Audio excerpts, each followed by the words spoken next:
Sacramento Kings are now in the toughest spot you can be. Right in the middle of the Western Conference, the 6th seed. We took a little bit of a skid. But if you notice, Golden State, without Klay Thompson, is still the number 1 seed.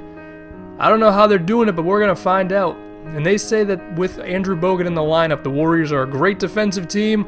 So all I need to do is get Andrew Bogut in foul trouble with DeMarcus Cousins. And now Boogie's just sitting down saying, ooh, I get David Lee on me? This is going to be a cakewalk. David Lee can't defend anybody. You know they have to bring a double, but they don't do it.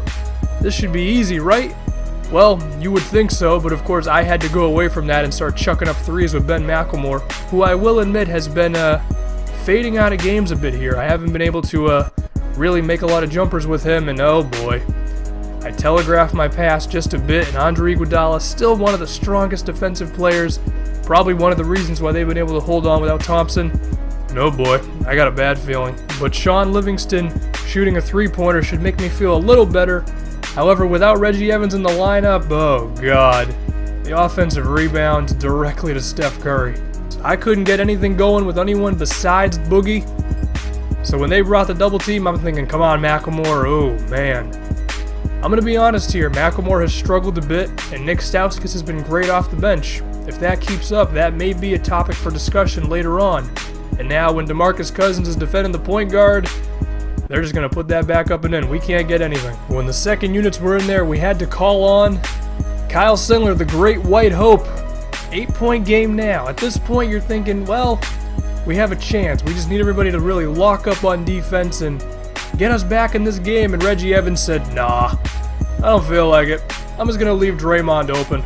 Listen, Reggie, I'm probably not going to re-sign you. No, I'm not going to re-sign you, but you can at least give an effort until you're done. Now in the fourth quarter, down 10, I said, screw it. I'm throwing everything out the book, and I'm just giving it to DeMarcus Cousins every single time. I don't care if somebody else's feelings get hurt. I'm calling the same play every single time, because every time I've tried to get it to somebody else, I just can't figure it out. And you know what? It actually kind of worked. Just think of that. An NBA team just said, screw it, let's give it to our best player, and the results were actually positive. I'm sure Ben McLemore is tired as hell running across that screen every time, but it's only a 4-point game, just from riding DeMarcus Cousins. But given that Golden State has one of the more high-powered offenses in the league, you know this ain't going to be easy, and I had to just get a little too crazy defending Steph Curry there with Boogie. Now it's a 6-point game. We're still in it, but we need to execute. Sounded like Russell Westbrook. We need to execute. And Ben McLemore said, screw it. I'm not running across the baseline anymore. Just take it, Boogie, and do whatever you want. And, oh, man.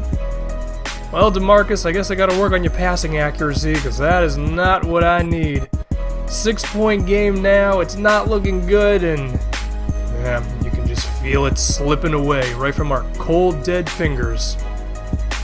Well, you gotta say, Golden State, without Klay Thompson, they're still impressive.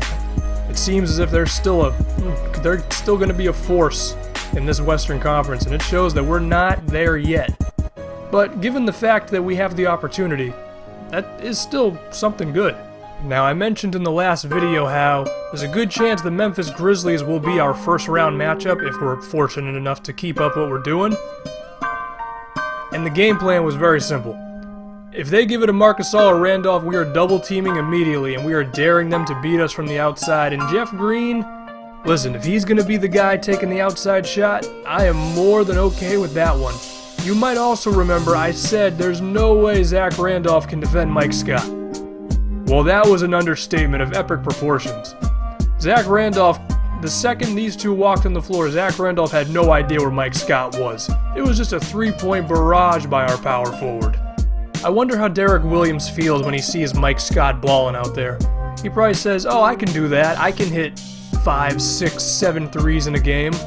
No, Derek Williams is a reason why you're not starting anymore. And speaking of threes, what more can be said about Kyle Singler? I mean, the trade from Caspi to Singler, I mean, the improvement is ridiculous. And then somebody actually messed up the pick and roll. I wanted to run this for Singler, but then I said, well, screw it. Andre Miller, you're being relieved of your duties. You probably want to take a break anyway. Singler, you're doing the pick.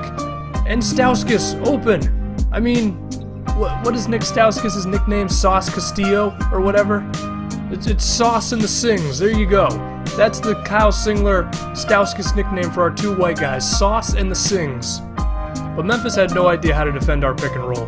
And again, Randolph, at a certain point, you're going to have to defend Mike Scott because this is getting a little crazy.